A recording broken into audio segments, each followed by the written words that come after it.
Assalamu alaikum everyone.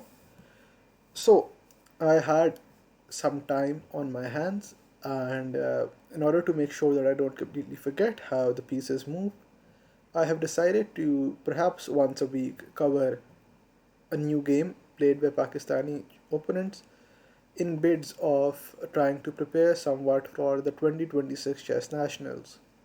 So, without much further ado, let's begin analyzing the game with a quick and crisp recap of what has occurred.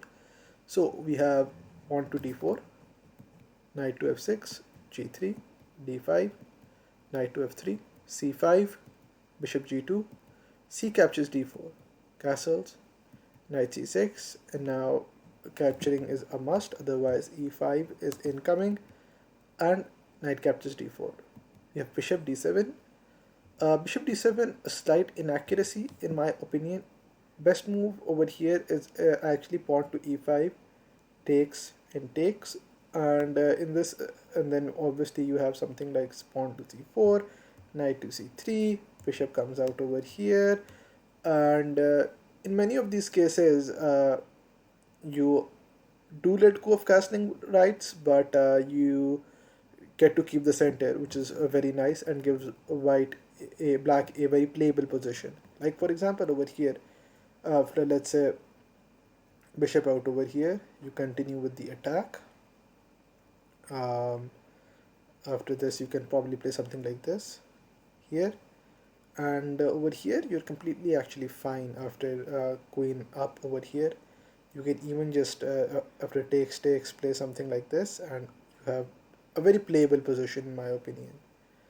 In the game, although this was not played, in the game we had something else, which was after we have c4, and over here e5 now is played, which is a slight inaccuracy. Although after knight captures knight, we have bishop captures, which is another slight inaccuracy.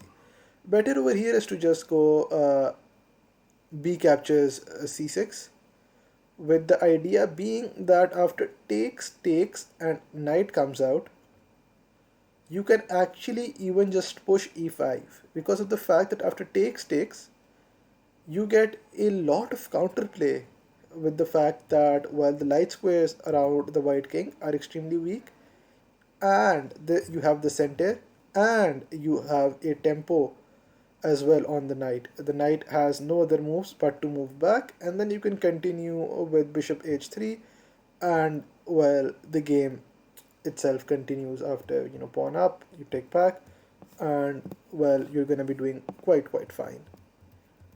But in the game, he takes back with the bishop, and after what happens is that after pawn captures, bishop captures, we have queen to a4 check, which actually leads white into black into having to forego his casting rights, because obviously you can't play this, because then bishop captures bishop,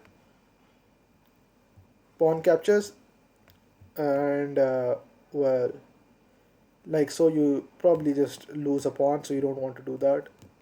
Instead, you are forced to play this. After takes, king takes, the king is out and about in the center in the opening, which is never really a good sign. So rook develops itself with a tempo, king moves, bishop develops itself with a tempo, king moves, blocking in the bishop, which is never really a good sign. And now we have knight coming out to a3, which is well, somewhat better than c3, because of the fact that you want to really attack this weakness in the long term. So knight is going to find its way to c4 and then attack the pawn on e5. So we have pawn to g6, bishop comes out, and uh, white black is compelled to move the bishop, because of the fact that well, this idea was incoming had another move been played.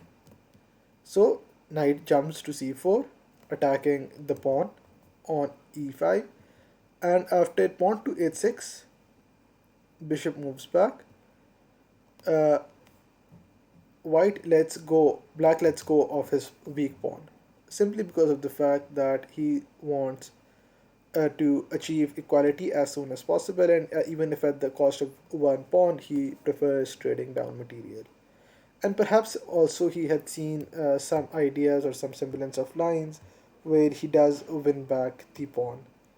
But that never happened because of the takes. Now everything over here is protected. So white chops off the bishop pair, not because well, the bishop pair in Mafaaz Khalid's hand is quite deadly, so it would do good in order to chop off the bishop pair as well as hinder some of the pawn structure. And we enter into this situation where both sides have 50 minutes or so on the clock. Out of the opening, white does have the advantage, better pawn structure, up one pawn, and this pawn over here is going to be extremely difficult to protect for black, as well as the fact that well, black's development is a bit worrisome as well. So rook comes out, protects the pawn, only very logical. The white rook moves itself on to the 7th rank, which is also quite logical. Bishop protects the pawn, logical move. Rook attacks the bishop, and the bishop protects itself.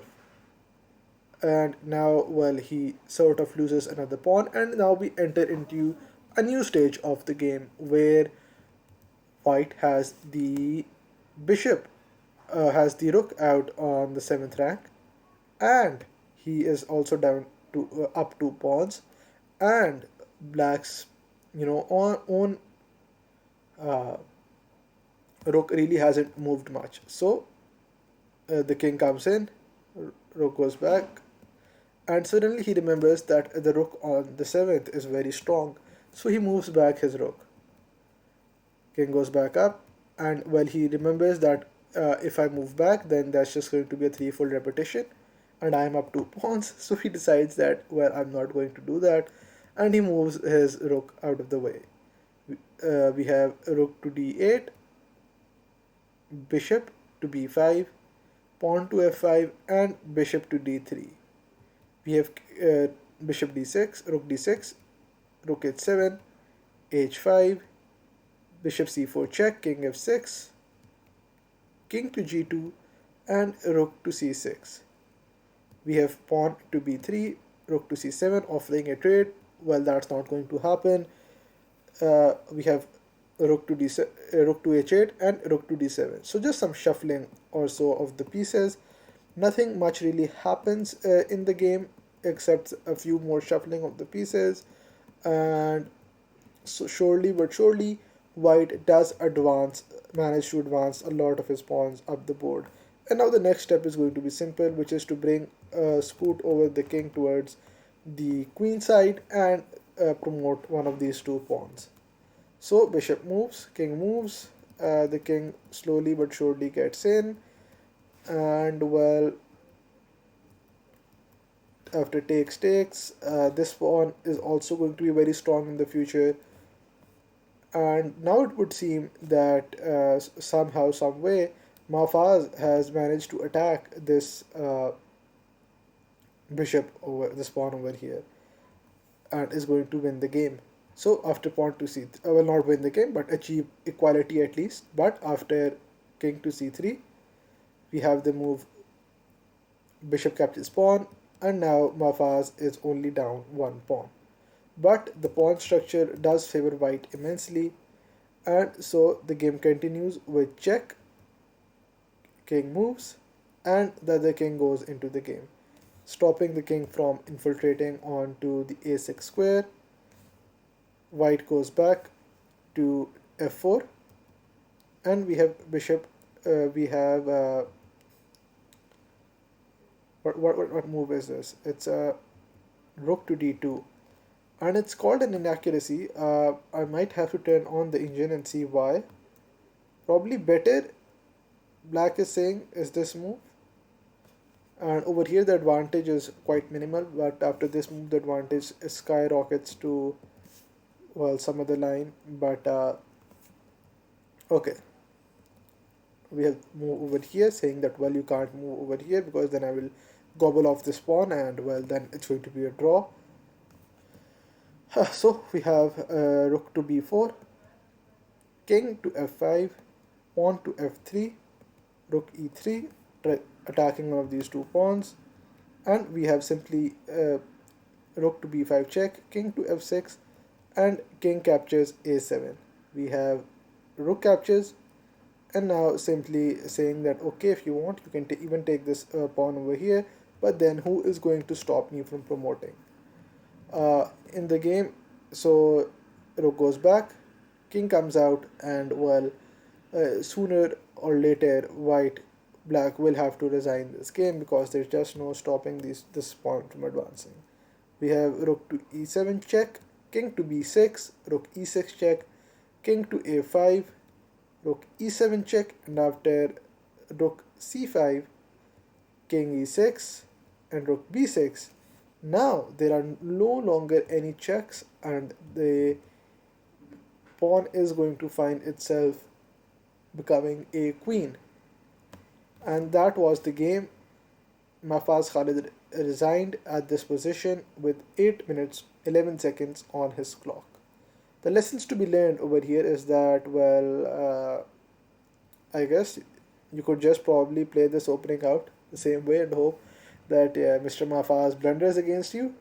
Same way over here, you get a decent position, and you manage to convert a two pawn up advantage. Really, nothing short of better opening in this game, and probably nothing too no fancy tactics in this position. Just grinding and converting a good position right out of the opening towards an advantage in the end game. So yeah, that is it, and see you all next time.